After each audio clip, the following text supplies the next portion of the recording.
Ask any man over 60 what his mother cooked on a Sunday, and something strange happens. He does not give you a recipe. He gives you a room, the smell of fat rendering in a hot oven, the sound of a knife scraping across a carving board, the sight of a woman who had been on her feet since 7 o'clock, wiping her hands on an apron before sitting down last. Sunday dinner was never just a meal in a working man's house. It was the week's reward, the one moment when the table groaned instead of the family.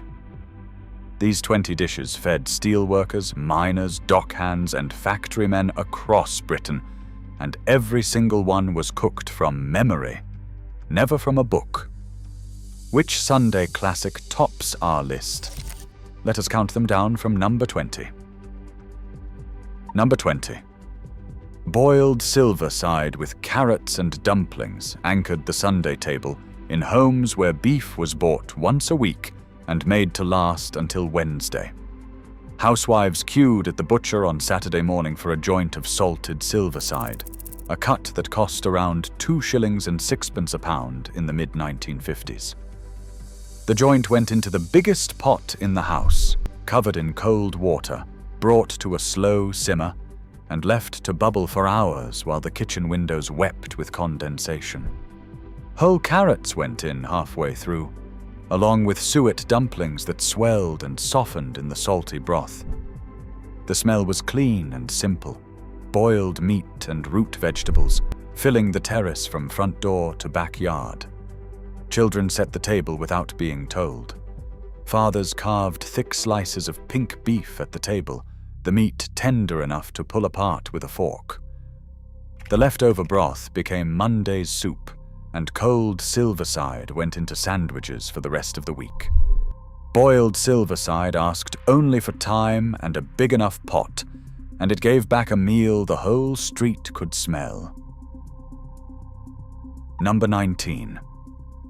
Stuffed breast of lamb was the Sunday dinner that made something grand out of almost nothing.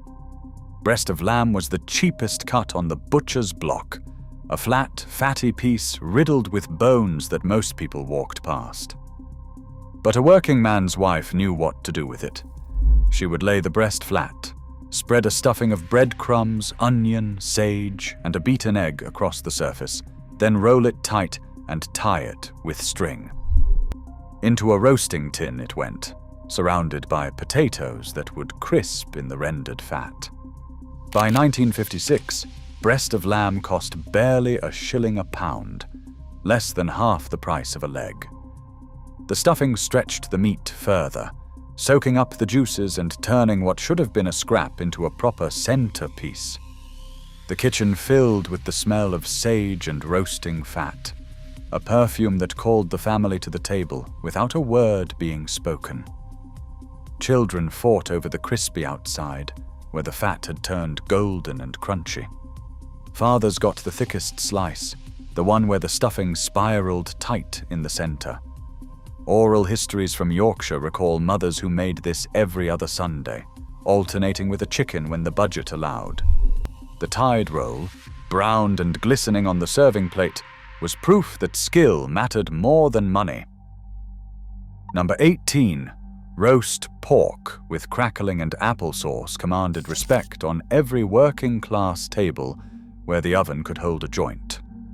The ritual began on Saturday night when mothers scored the rind with a sharp knife, rubbed it with salt, and left it uncovered in the larder to dry the skin.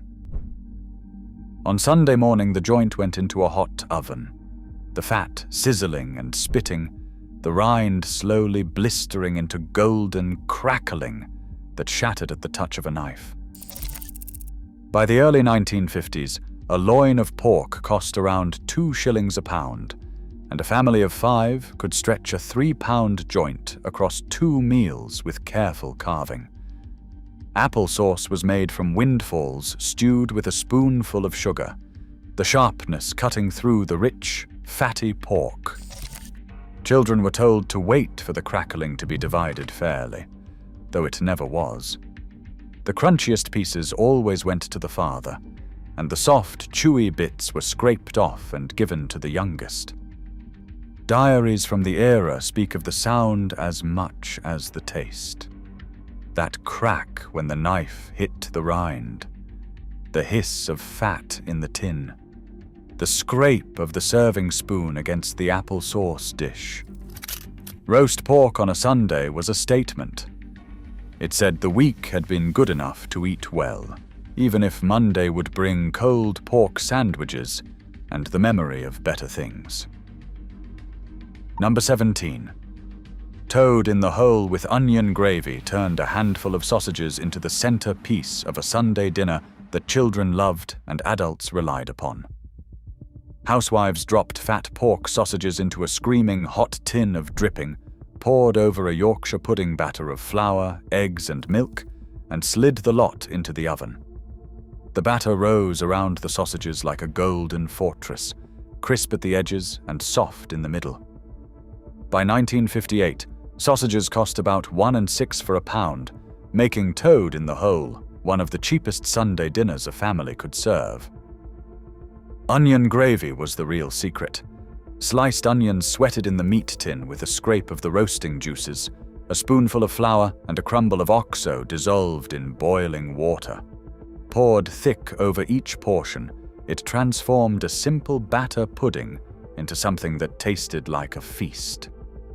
Children battled over the corner pieces where batter met tin and turned almost biscuit hard, while the center, soaked with sausage fat and gravy, went to whoever needed filling up most.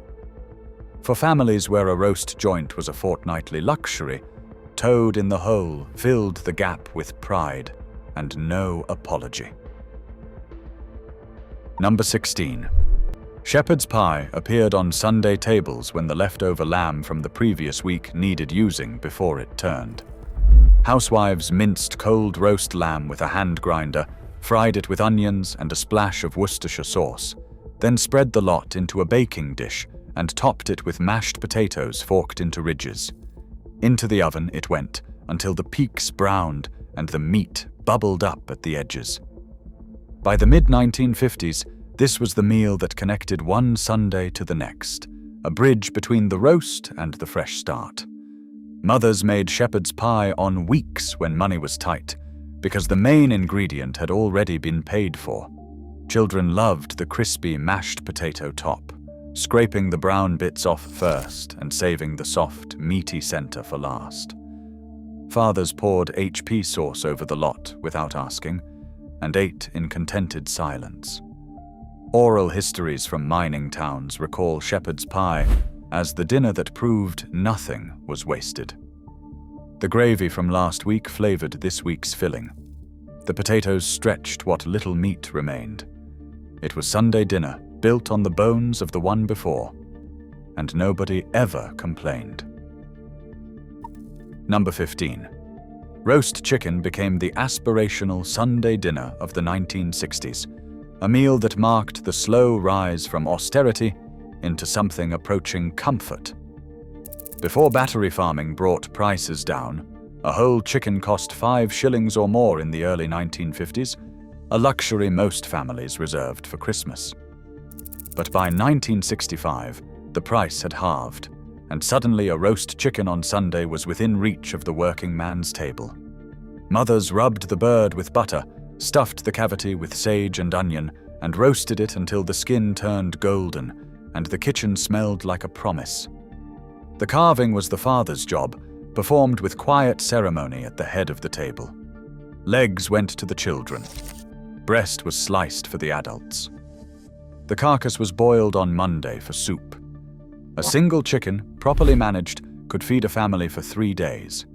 Roast chicken on a Sunday meant the family was doing all right. Not rich, but all right. Liver and bacon casserole simmered quietly in ovens across the Midlands and the North on Sundays when a proper roast was beyond the budget. Sliced lamb's liver, barely 6pence a pound in 1955, was layered with rashers of streaky bacon, rings of onion and sliced potatoes, then covered with stock and baked low and slow until the liver turned tender and the bacon rendered its salt into every layer. The dish needed no watching. Mothers slid it into the oven after church and left it to do its work while they peeled vegetables or swept the front step.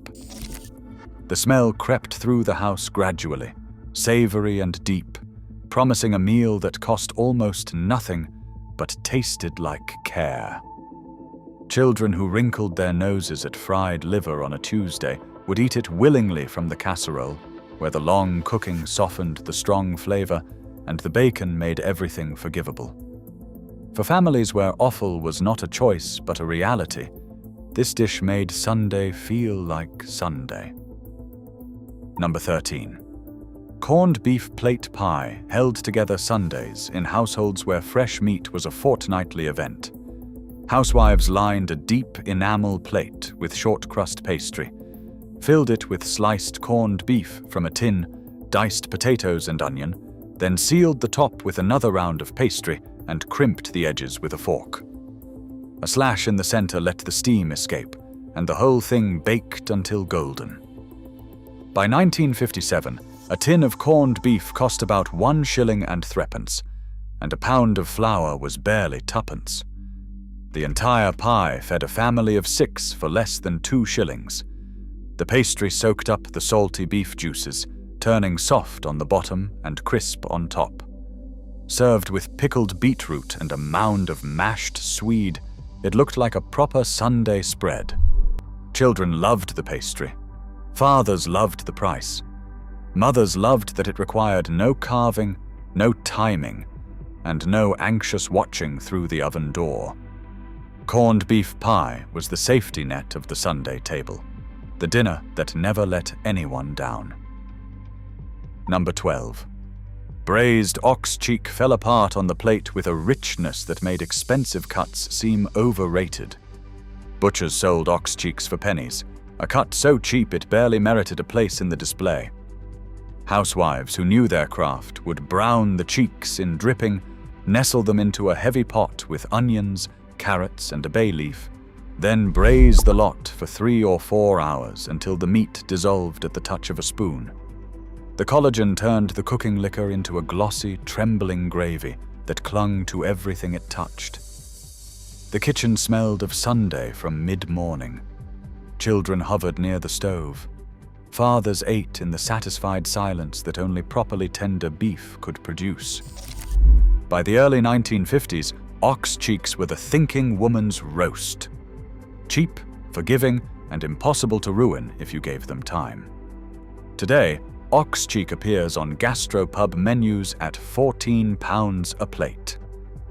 But for the working families who braised it every other Sunday, it was simply the best meal that a few pence could buy. Number 11. Boiled ham with parsley sauce was the cold weather Sunday dinner that mining families across Durham, Nottinghamshire, and South Wales returned to whenever the wind bit hard. A gammon joint, soaked overnight to draw out the salt, was simmered for hours with an onion studded with cloves, until the kitchen filled with the clean, smoky smell of cured pork. The parsley sauce was made in minutes, a simple white roux with a fistful of chopped parsley stirred through, poured thick and pale green over each slice. By 1955, a piece of gammon cost around 2 shillings a pound, and the leftovers fed the family through the week in sandwiches, fried with eggs, or diced into pea soup. Children remember the sight of the joint lifted, dripping from the pot, the careful carving, and the way the parsley sauce pooled in the mashed potatoes. For families where a beef roast was a stretch, boiled ham on Sunday was the dependable alternative that never disappointed. Number 10. Steak and kidney pudding earned its place as the crown jewel of the working man's winter Sunday. Housewives lined a pudding basin with suet pastry, filled it with chunks of braising steak and sliced ox kidney, added a splash of water and a shake of flour, then sealed the top and steamed it for 4 hours. The suet crust turned glossy and dense, trapping the rich, dark gravy inside until the moment the basin was turned out at the table. By 1953, braising steak cost about 2 shillings a pound and kidney just 6pence, making the whole pudding affordable for a careful family. The smell of steaming suet and slow-cooked beef filled the house from morning until the dinner bell rang. Children watched the basin inverted onto the plate, holding their breath until the crust held and the gravy stayed put. Fathers cut into it with a spoon, the dark liquid pooling across the plate. Served with boiled potatoes and buttered cabbage, steak, and kidney pudding. Was the meal that said winter had been beaten. No oven needed, just a pot of boiling water, patience, and the knowledge passed down from mother to daughter that time was the only ingredient money could not buy. Number 9. Belly pork with sage and onion stuffing was the Sunday dinner that smelled better than it had any right to, given what it cost. Belly pork was the cheapest cut in the butcher's window, too fatty for those who could afford better, but perfect for a family that knew how to use an oven. Scored and salted on Saturday night, the belly went in at high heat on Sunday morning. The fat rendered slowly, the skin crackled and blistered, and the meat underneath turned soft and sweet. Sage and onion stuffing, made from stale bread, fried onion, and dried sage mixed with an egg, was baked alongside in a separate tin. By 1956, belly pork cost barely a shilling a pound. The whole spread fed 6 for less than the price of 2 cinema tickets. Children remember the crackling being broken into shards and distributed with the seriousness of a courtroom. Nobody ever said belly pork was cheap. They said it was Sunday dinner. Number 8. Meat and potato pie ruled northern Sundays with a quiet, golden authority. Housewives rolled short-crust pastry on floured boards, filled deep pie dishes with cubed chuck steak, diced potatoes and sliced onion, poured in enough stock to cover, then sealed the top and cut a cross in the center for steam. By 1958, chuck steak cost $1.09 a pound, cheap enough that a single pound could fill a pie to feed the family. The pastry browned in the oven, the filling bubbled and thickened, and the smell drifted through terraces and tenement stairwells alike. In Lancashire, Sunday without meat and potato pie was not really Sunday at all. Mothers guarded pastry recipes with the secrecy of a state secret, each swearing her method was the lightest, the flakiest, the best. Children scraped the inside of the dish for the last smear of gravy-soaked pastry. Fathers asked for seconds and got a look that said there were none. The pie was divided exactly, and that was that. Meat and potato pie needed no gravy boat, no garnish, no ceremony. It was complete in itself, a sealed parcel of everything a working family needed on a Sunday afternoon. Number 7. Roast leg of lamb with mint sauce was the Sunday dinner that every working man aspired to put on his table. A whole leg, pink and glistening, roasted until the outside crisped and the inside stayed blushing. By the mid-1950s, a leg of lamb cost around 3 shillings and 6pence a pound, the most expensive cut many families bought all week. Mothers timed it carefully, knowing that overcooked lamb was a sin that could not be forgiven at the table. Fresh mint from the back garden was chopped fine, mixed with sugar and malt vinegar, and left to steep until the sharp green sauce cut through the rich, fatty meat. The gravy was made in the roasting tin with the lamb juices, a scrape of flour, and boiling water from the vegetable pot. Children remember the carving. The father stood at the head of the table, sharpening the knife with long, deliberate strokes, the slices falling pink, and even onto the warmed plate. Roast potatoes, boiled peas, and a Yorkshire pudding completed the picture. Lamb on a Sunday meant the household was eating as well as any in the street. Number 6. Pot roast brisket. Fed families who needed a joint that forgave neglect and rewarded patience. Brisket was a tough, heavily marbled cut that cost about 1 6 a pound in the early 1950s, far less than sirloin or topside. Housewives browned it hard in a Dutch oven, packed onions, carrots, and celery around it, added a cup of water or stout, then sealed the lid and let the oven do the work for 3 or 4 hours.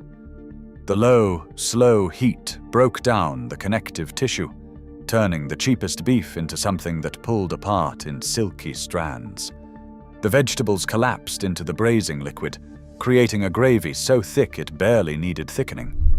Children set the table knowing from the smell alone what was coming. Fathers ate 2 helpings without speaking, which was the highest compliment a working man could pay. Pot roast brisket required no skill beyond patience, no secret beyond time, and no expense beyond what a careful housewife could manage on a Friday pay packet. Number 5. Pork chops with mashed potatoes and gravy kept Sunday simple in homes where a whole roast joint was too dear. 2 thick loin chops per person, browned in a hot pan, then finished in the oven, cost less than $1 each in the mid-1950s. The pan juices were the foundation of the gravy. They were deglazed with water and thickened with a spoonful of flour, rich with the caramelized fond that clung to the bottom. Mashed potatoes, whipped with a knob of butter and a splash of milk, soaked up every drop. Mothers served the chops with tinned garden peas and a spoonful of Coleman's mustard on the side. It was not a roast, and nobody pretended it was. But it was hot, it was meat, and it was Sunday. Children ate the fat if their mothers were watching, and hid it under the mash if they were not. Fathers cleaned their plates in 5 minutes and reached for the bread to mop the gravy. Pork chops on Sunday meant the budget had been tight, but the table was still full. That was enough. Number 4. Roast topside of beef with Yorkshire pudding, and all the trimmings was the Sunday dinner that every other meal on this list aspired to be. The topside, a lean, affordable joint at around $2 and $6 a pound by the late 1950s, was rubbed with dripping, seasoned with salt and pepper, and roasted at high heat to seal the outside before the temperature dropped for the long, slow cook. Yorkshire pudding batter, mixed that morning and left to rest, went into smoking hot dripping and emerged puffed, golden, and hollow in the center. Roast potatoes browned in beef fat. Carrots and parsnips roasted alongside. Cabbage was boiled until just tender. Gravy was built in the meat tin with pan juices, flour, and an OXO cube dissolved in boiling water. The father carved. The mother served. Children waited in agonized silence until every plate was filled. This was the meal the whole week pointed toward. The reason the house was cleaned on Saturday, the reason the vegetables were bought on Friday. Roast beef on a Sunday was not just dinner, it was the week making sense. Number 3. Chicken and leek pie became the Sunday dinner that proved a working woman could make a restaurant meal from leftovers and instinct. The remains of last week's roast chicken, stripped from the carcass on Monday, were folded into a white sauce thick with sliced leeks and finished with a pastry lid. By the early 1960s, this was the pie that bridged the gap between proper roast Sundays and the weeks when money ran short. The leeks, cheap and plentiful through autumn and winter, added a sweetness that made the filling taste richer than it was. The sauce, made from butter, flour, and milk, with a grinding of white pepper, held everything together beneath the golden crust. Children pierced the pastry with their forks and watched the steam escape. Mothers served it with boiled potatoes and buttered carrots, letting the pie do the heavy lifting. This was Sunday dinner built on ingenuity, not money. A meal that asked for skill instead of a fat pay packet. Number 2. Slow roast shoulder of lamb with roast potatoes and gravy was the Sunday dinner that separated good cooks from great ones. Shoulder was cheaper than leg, fattier and tougher, but in the hands of a woman who understood her oven, it became the finest meal on the street. Roasted low and slow for 4 hours or more, the fat rendered and the connective tissue dissolved until the meat could be pulled from the bone with a spoon. By the mid-1950s, shoulder of lamb cost about 2 shillings a pound, a full shilling less than leg, and it fed more mouths because the fat kept everyone satisfied longer. Roast potatoes went into the lamb dripping 1 hour before service, turning golden and crunchy. The gravy built from the roasting juices with flour and a splash of vegetable water was dark, glossy, and deep with flavor. Children knew the meal was close when mothers started draining vegetables and warming plates. Fathers carved what could be carved and spooned what could not, piling plates high. Slow roast shoulder asked for nothing but time and a low oven, and it returned a Sunday dinner that made the whole family fall quiet with the first mouthful. And finally, in first place, roast beef and all the trimmings with proper gravy and horseradish was the Sunday dinner that defined a generation of British working-class life. Not topside, not silverside. A proper joint of forerib or sirloin, bought when the overtime came through or the bonus landed, carried home from the butcher wrapped in brown paper like a prize. Mothers rose early to get it in the oven by 9, calculating the minutes per pound with a certainty that came from decades of practice. The fat cap crisped and browned.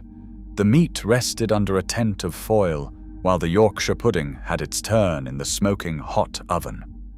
Roast potatoes, golden and shattering, were drained and shaken before meeting the dripping. Horseradish was grated fresh, mixed with vinegar and cream, and served in a small dish that burned the nose if you took too much. The gravy was sacred. Meat juices, flour, vegetable water, and a crumble of oxo were whisked smooth and poured through a sieve into the best jug.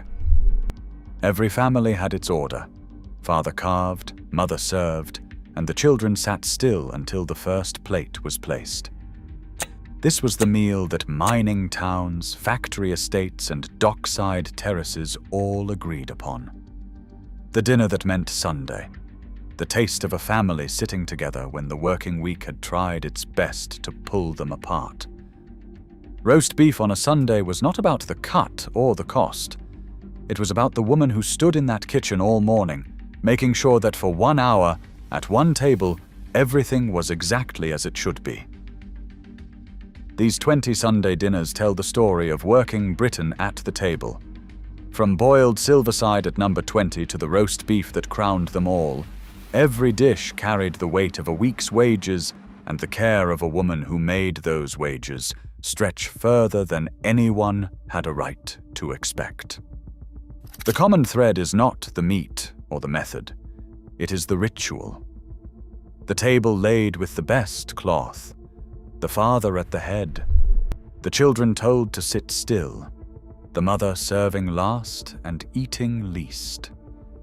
Sunday dinner was the one meal that said, "We are a family, and this is what we do." These dishes did not vanish because they failed.